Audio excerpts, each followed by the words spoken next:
Hello, Internet. Welcome back to Story Nook. We're going to be reading more Villainess Level 99.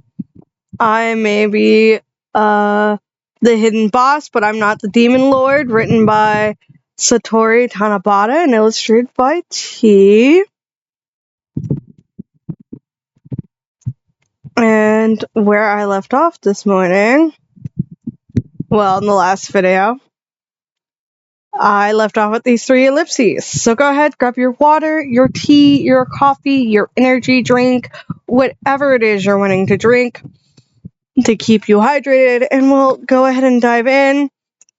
Today, I am not drinking anything. I am actually going to be eating a type of ice cream by So Delicious. It's a dairy-free ice cream. And the flavor is dark chocolate truffle. I like the flavor of the dark chocolate. I don't care for the shavings of truffle because when I want chocolate ice cream, I don't like having a texture in chocolate ice cream most of the time. But it's made from cashew milk. It's non-dairy frozen dessert. So aside from me not liking stuff texturally in my chocolate ice cream, it's good. If you do, you will probably like it. It's got cashew milk, cane sugar, organic coconut oil, cane sugar, organic cocoa, organic tapioca syrup, cocoa pea protein, organic tapioca starch, sea salt, chocolate liqueur, organic chocolate liquor, locust bean gum, and natural flavor and guar gum. One guy, at one of the jobs I worked with, he purposely got this brand because he was vegan, and this brand is apparently also vegan, so. Woo.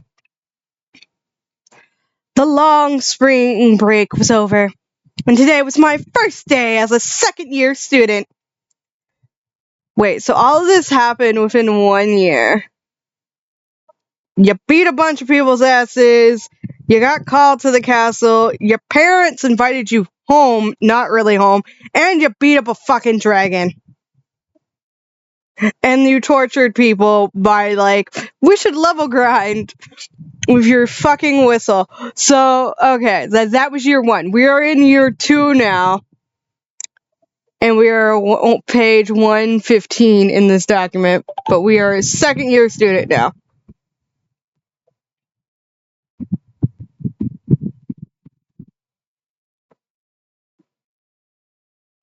But we are also officially halfway through this book.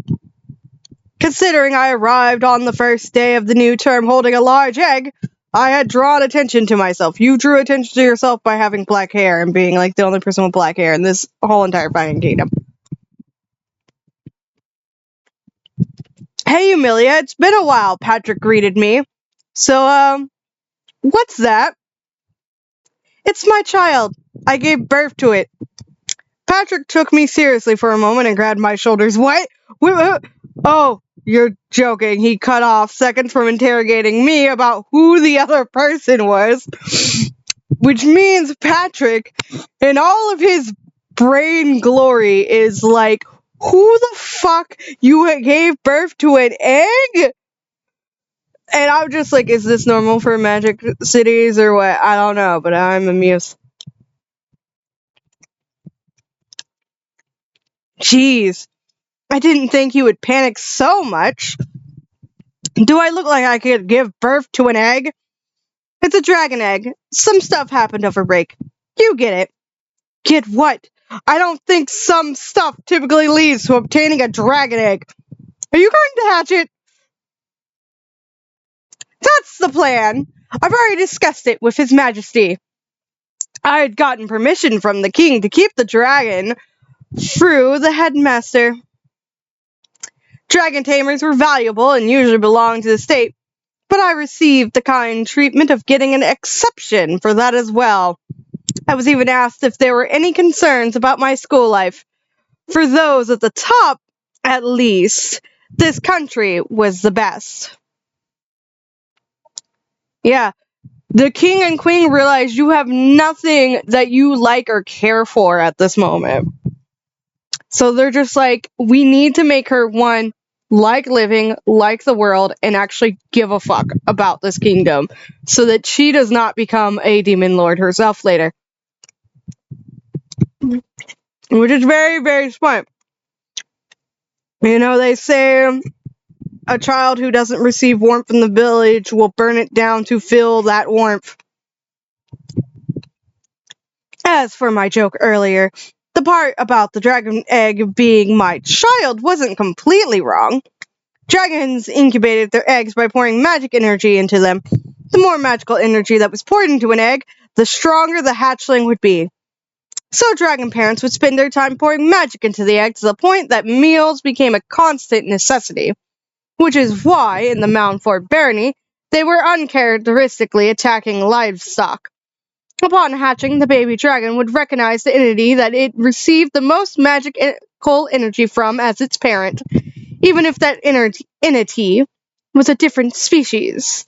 In other words, if a human were to incubate a dragon egg, the dragon would recognize that human as its parent.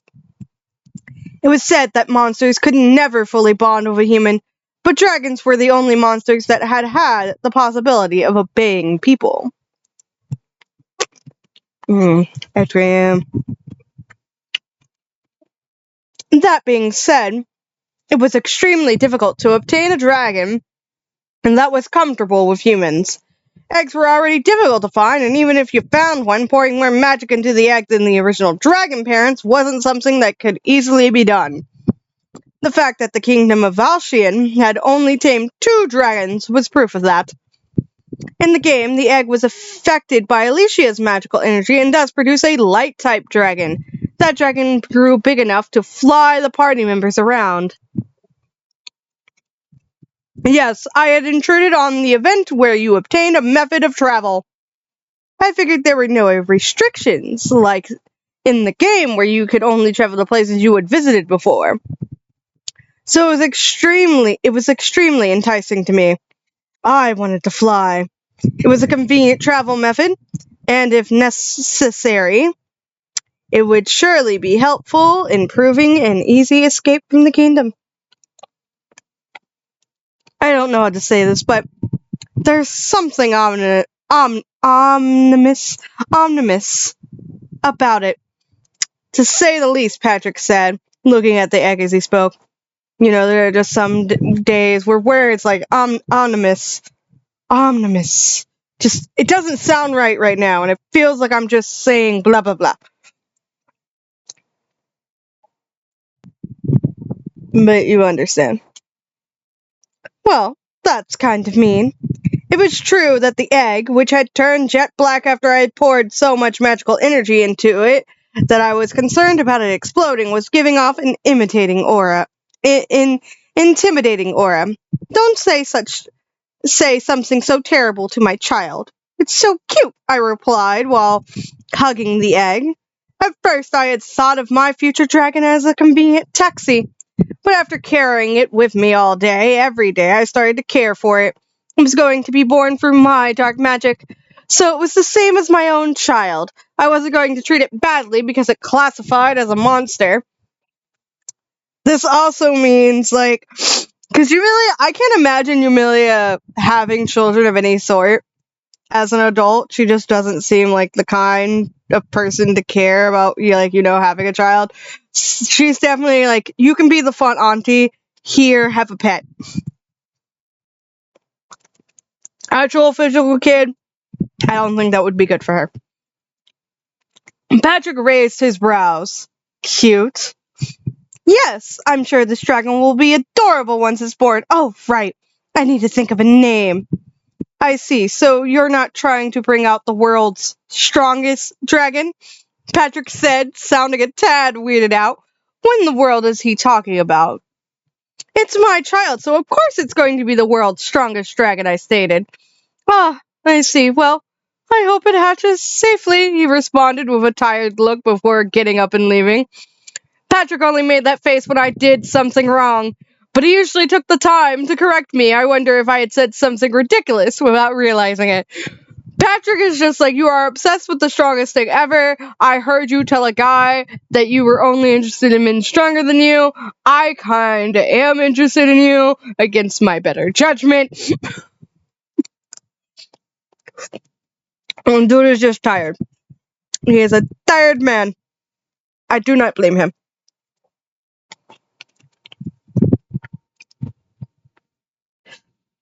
Some time passed, and I was now known as the dangerous person with the egg by the new students at the academy.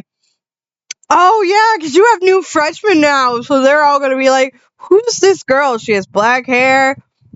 And they're all just like, yeah, that girl with the egg, she's dangerous, so don't fuck with her. So, yeah.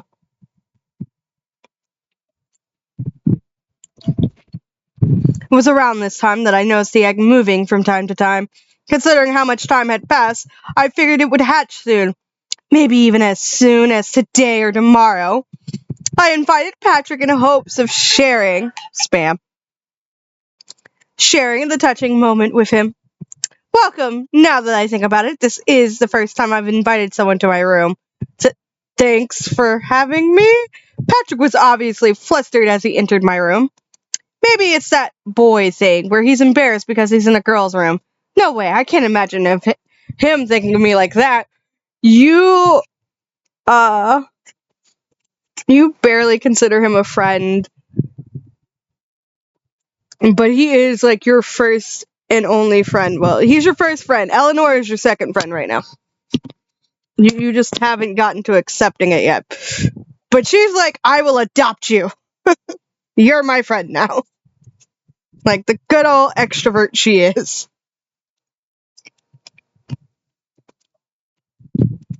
We talked about what we did during the break while watching over the egg. It eventually got too late and we were about to give up on it hatching today. But then the egg showed signs of movement. After a moment, cracks began to form, and the egg started swaying. You can do it, I cheered. The egg began moving aggressively in response, and eventually a jet black claw shot out. Yay! We did it, Patrick. I glanced over to find him wearing a solemn look of determination. I didn't think you would take the birth of my child so seriously. Patrick must be nervous. Those sharp claws, he started muttering. I should have said something earlier. I've never even heard of a cute dragon. You're going to be disappointed. Oh, what? Huh? What did you say? I asked, barely paying him any attention. Oh, wait, look. It's breaking more of the shell. Keep going. You can do it. Once its hand freed itself, everything happened quickly. The dragon hatchling broke through the shell and came crawling out. I was so moved that I was frozen in place. After a beat, Patrick began speaking gently. I know you were imagining a cute dragon, but I think cool dragon isn't so bad. So Patrick called it cool, but to me it was more cute. What a cute dragon. The hatchling was about as big as a medium-sized dog, with a large mouth and large eyes. Its appearance felt divine. Naturally, its body was jet black, like my own hair and eyes. Children take after their parents, after all. You don't take after your parents whatsoever. I guess if you think it's cute, then it's fine. I do think it's kind of celestial, though. Patrick was saying something, sounding muffled, but I couldn't hold back anymore and hugged my child. The hatchling's face was buried in my bosom and purring like a cat. Patrick! It's purring like a cat! It sounds more like it's growling. I continued petting my hatchling while thinking about a name. I had been brainstorming about it this entire time, but I couldn't come up with anything good. Your name will be, Dragon Ryu, I sought out loud. A name that's just based on those words is probably too simple. That Ryu name sounds good, said Patrick. Huh? Ryu is... Oh, right. Patrick had provided a great idea. In this world, the Japanese word for dragon, Ryu, didn't exist. I liked the sound of the name Ryu. I didn't know how to tell dragon sexes apart, but I was under the impression that he was a boy, so it was perfect. Ryu. Your name is Ryu. I wasn't sure if he understood my words, but Rio happily yelped while breathing fire. I fanned the fire he breathed right into my face with my hand and steeled myself to discipline him. Rio, you can't breathe fire inside the room.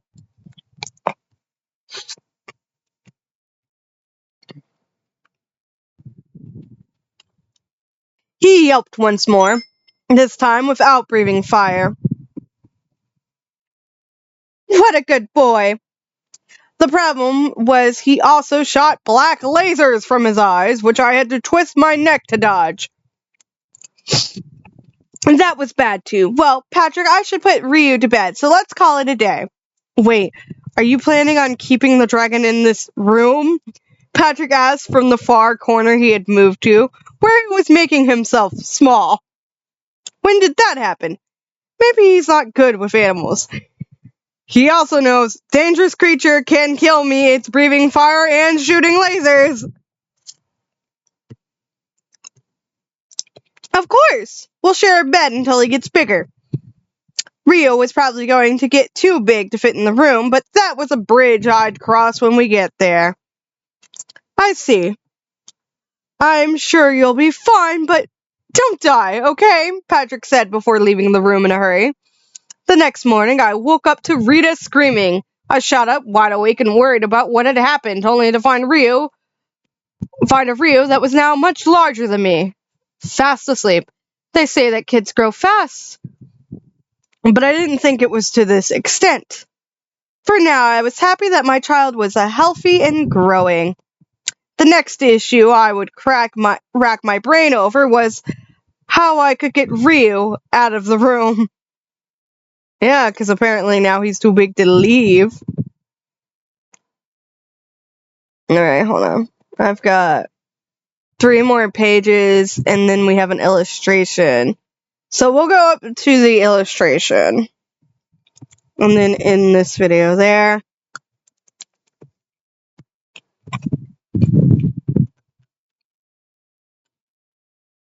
Because there's still a cajillion more pages until the next chapter.